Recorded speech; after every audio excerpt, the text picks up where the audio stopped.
Wesh l'équipe, c'est John. Aujourd'hui c'est le premier épisode de F2L Tips and Tricks. Donc dans ce premier épisode, je vais vous montrer S, tout gène S',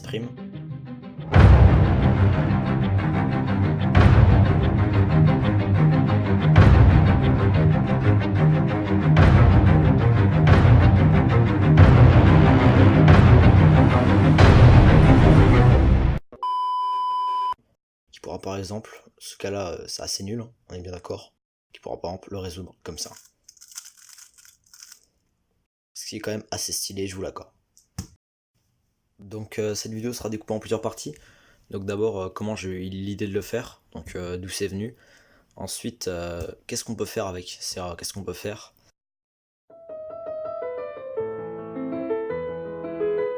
Bah ouais, logique. Et après quelques exemples, c'est-à-dire des choses qu'on pourra faire si on maîtrise bien ce que c'est. Mais après je pense pas que c'est quelque chose qui est utilisable tout le temps. Et donc il faut s'y faire.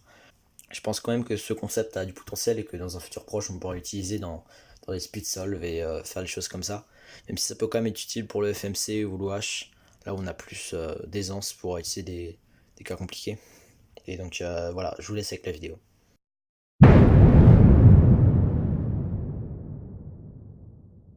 Donc déjà, comment l'idée m'est venue?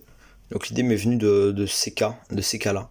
Donc c'est des cas de ZBLS. Donc par exemple quand on a un 3 move ici pour orienter les arêtes, on n'a pas vraiment le choix, on est obligé de faire S, on insère S', ce qui est vraiment un bon cas. Et ici par exemple S, on insère S. Et donc en fait en partant de ça, au début je croyais que c'était vraiment juste des ZBLS comme ça. Et après je me suis dit qu'en fait on pourrait mettre autre chose après le S. Donc par exemple ici, S, RU2, R', Et donc ce que ça fait déjà, on peut le voir, c'est que ça résout un cas où l'arête est désorientée. Donc ça déjà c'est pas mal, c'est que quand l'arête est pas orientée, on la met ici, et donc quand on fait S, elle devient orientée, on peut l'insérer et refaire S. Mais ce que je vois aussi, c'est qu'il y a moyen d'orienter les arêtes, donc je vais vous montrer juste après.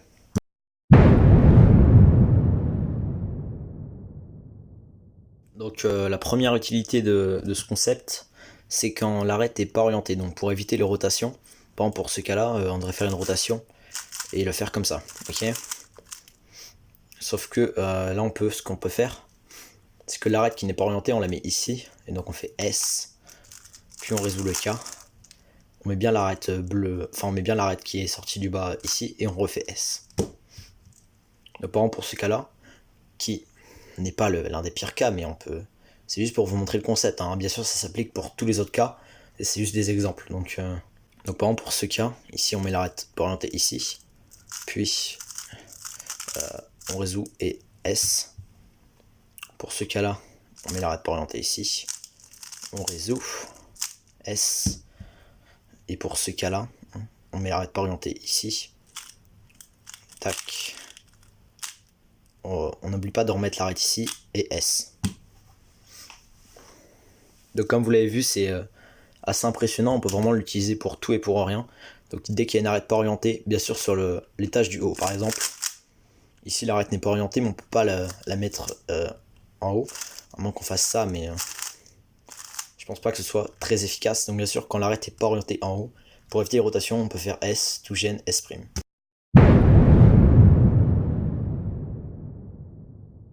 On peut faire l'IO donc avec cette technique.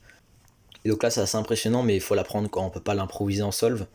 Donc ça peut être utile par exemple pour ce cas-là. Ce cas-là c'est pas incroyable. Bien sûr pour faire l'IO on pourrait faire sledge et ça, mais c'est pas ce qu'on veut ici. Donc par exemple on pourrait faire un S là. Donc bien sûr là je vous montre les cas, mais ça marche pour plein d'autres cas. À vous de les trouver, là je vous montre juste le concept. Donc par exemple pour ce cas-là, là où aussi l'IO est pas incroyable. Donc S, on résout le cas S. Pour ce cas là où on pourrait faire l'IO là, mais là on peut la faire sans rotation. Donc S, on remet. Et enfin ce cas là que j'aime beaucoup, parce que c'est un cas vraiment pas ouf en IO. Donc S, S. Et voilà, bien sûr vous pouvez les trouver, et si vous trouvez des cas vraiment intéressants, n'hésitez pas à le mettre en commentaire pour vraiment développer ce concept, et je ferai peut-être un épisode 2 si vous trouvez des choses vraiment intéressantes.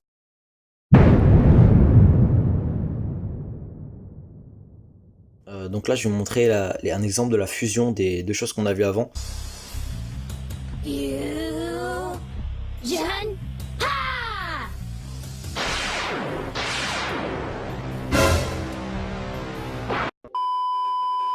C'est-à-dire quand l'arête n'est pas orientée mais qu'on veut quand même faire l'IO. Ce que je vous ai montré avant, pour ce cas par exemple, quand l'arête n'est pas orientée, donc on peut faire ça. Et donc là ça n'oriente pas les arêtes malheureusement.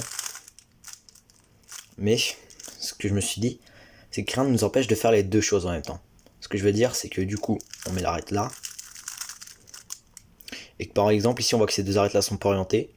On fait sledge, U et paf. Et ce qui fait que du coup on peut faire un mixage des deux. Et donc on peut résoudre des cas en faisant l'IO et alors qu'il fallait faire une rotation. Ce qui est vraiment utile. Donc je vous laisse trouver les autres évidemment.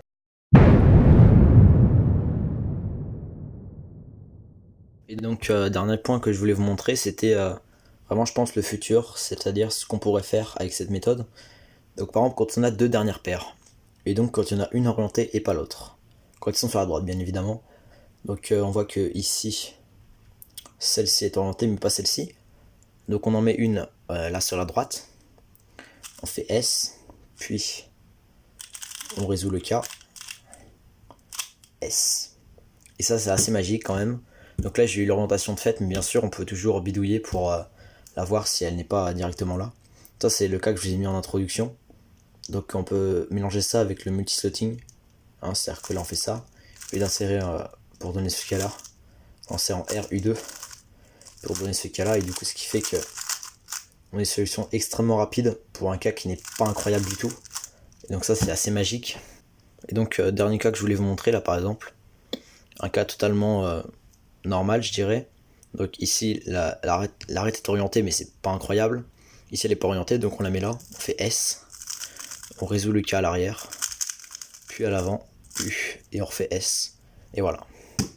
Donc voilà ce que je voulais vous montrer.